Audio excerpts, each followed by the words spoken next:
This channel does not promote any violent, harmful, or illegal activities. All content provided by this channel is meant for an educational purpose only. Deliberately বলছেন না, যার ফলে রেলের কি আছে, rail বলছে Khidirpur station হবে না।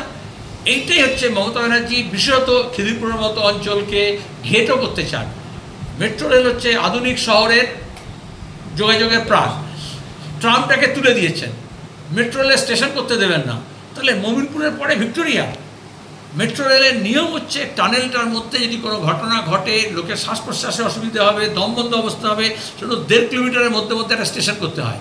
আর খিদিরপুর একটা জনবহুল এলাকা, তার মধ্যে এতগুলো স্কুল আছে ওখানে, Saint Teresa, Saint Thomas, Saint Paul এবং বডিগার্ড লাইন আছে, এবং আলিপুরের লোকজনও ওইখানেই ব্যবহার করবে, খিদিরপুরের লোক ওইখানেই ব্যবহার করবে।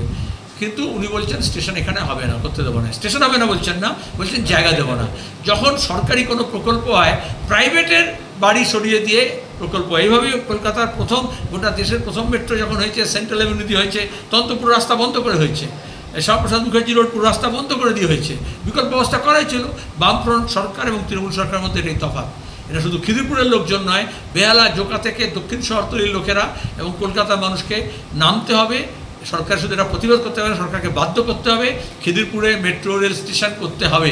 রেলও শর্টকাট করে রাজ্য সরকার জায়গা দিচ্ছে না বলে করতে পারে না, টেকনিক্যালিও ফিজিবল হবে না, ফাইন্যান্সিয়ালি ভায়াবল হবে না, কারণ ওখান থেকে লক্ষ লক্ষ প্যাসেঞ্জার বেনিফিটেড হবে। আর আসলে মমতা ব্যানার্জি চাইছেন যাতে ওই অটো টোটো শুধু চলে, আধুনিক যান যাতে না চলে ওখানে। সাধারণ মানুষজন, মানে রাজ্য যদি চাইতো তাহলে কি আগে সীমান্তে কাটা তার দেওয়া সম্ভব হতো না? তাহলে গরু পাচারের টাকা কে হবে ভাই? বেশি কথাই পাবে। কেন্দ্র সরকার এবং রাজ্য সরকার দুজনই সিরিয়াস নয়। এটা একটা লোডের প্রশ্ন করলে হবে না। দেশের আইন অনুযায়ী সীমান্ত এলাকায় জোর করে মানুষের জমি নিয়ে, এমনকি 500 মিটার ভেতরে ভারতের কৃষকের জমি ওইদিকে চলে গেছে, সেখানে প্রতিদিন বিএসএফের জুলুমবাজি হয়, বাংলাদেশের থেকে জুলুমবাজি হয়, ডাকাতদের জুলুমবাজি হয়, কিন্তু দাঁড়িয়ে জমিটা গেছে, কারণ দেশের স্বার্থে বলা হয়েছে বর্ডার করতে হবে 0 পয়েন্ট থেকে 500 মিটার ভেতরে এসে। তাহলে এখন রাজ্য সরকার কেন কোঅপারেট করছে না? তার স্বার্থ আছে নিশ্চয়ই, এবং স্বার্থ এই জন্যই আছে। এবং গত কয়েক বছর মোদি অমিত শাহ থাকার পরেও দেখা গেছে চোরাচালান আটকানো হয়নি, এবং ভাগাভাগি হচ্ছে বিজেপি তৃণমূলের মধ্যে।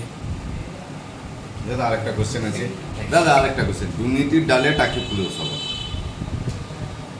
এটা কি নতুন কোনো টাক পড়লো নাকি? রাজ্যের কোন পুরসভা, কোন পঞ্চায়েতে দুর্নীতি নিয়ে আমাকে সে নামগুলো বলো, তাহলে ভালো হবে। পুরো নিয়োগ থেকে আরম্ভ করে, টেন্ডার থেকে আরম্ভ করে, যেখানে যাই বক্তৃতা করতে যাই, লোকে বলে একটু পুরসভার দুর্নীতি একটু বলে দিন। কেন বলে? সে এখান থেকে হাওড়া গেলেও তাই বলবে। কদিন আগে গেছি অন্যত্র মিটিং করতে, সেখানেও তাই বলছে একটু পুরসভার ব্যাপারটা বলে দিন, ডমকলে গেছিলাম। তোমরা বলো তাই না? বলে না, এটা খুব বড় বড় দুর্নীতি হয়েছে। তুমি টাকির কথা বলছো। আসলে মমতা ব্যানার্জি এই স্বায়ত্তশাসনের গোটা প্রতিষ্ঠানকে ধ্বংস করে দিয়েছেন তৃণমূল। জওহর সরকার যে তৃণমূলের এমপি ছিলেন, একজন ভেটারান আইএএস এবং সমাজকর্মী, তিনি বলছেন এত চোর সরকার প্রাতিষ্ঠানিক চুরি করতে কখনো দেখিনি। তিনি দীর্ঘদিন এখানে এবং কেন্দ্র সরকারের গুরুত্বপূর্ণ পদে ছিলেন, শুধু রাজ্যসভা এমপি হয়েছিলেন তৃণমূলের, তাই না? তাহলে চোরেদের সরকার, আমরা এটাই বলেছি। অন্য সরকারের আমলেও অন্য রাজ্যেও চুরি হয়, এমনকি আমাদের রাজ্যে আমরা বলবো না, বামফ্রন্ট সরকার যখন ছিল চুরি একদম সব বন্ধ হয়ে গেছিল, তো সেখানে ছিল চোর, জোচ্চোর, ডাকাত, খুনি, দুর্বৃত্ত, কিছু রাজনীতির আশ্রয় নেয়। কিন্তু এখানে দাঁড়িয়ে তৃণমূল দলটাই চুরিকে এবং ডাকাতিকে এবং দুর্নীতিকে আশ্রয় করে গড়ে উঠেছে।